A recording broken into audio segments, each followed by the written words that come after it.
Now, with some people, they have a partner that's having experiences as well. That is interesting, because you've then got two sides of the genetics connecting. But some will say my partner doesn't want anything because it scares them. And often the reason it scares them is because it's relevant to them, but they don't want to go there. So, as soon as somebody says, oh, well, my partner doesn't want to hear about it and it scares them, even the face scares them, that tells me something. Because if you're not an experiencer, you might say, well, it's a funny looking face, but you're not frightened of it.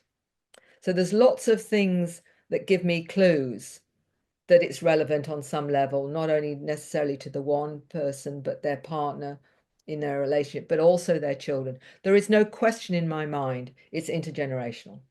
Absolutely no question. And what's interesting too is a regression I did with a young lady who was a friend of my daughter's, and she wanted to go into a past life.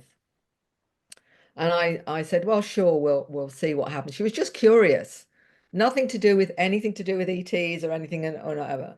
And she went into a past life in medieval times where she said, I'm a healer and I'm a wise woman and I'm a herbalist and I'm all those things. So I said to her in the regression, who taught you all these things that you know that to do as a healer and what have you? Expecting her to say she had a mentor, like an old man or an old woman who was guiding her through all of that. And she said, no, she said, I learnt it all in the woods. So I said, in the woods? I said, so how did you learn it in the woods? And she said, well, there's this little grey being with big black eyes that's showing me what herbs I need to use for different things.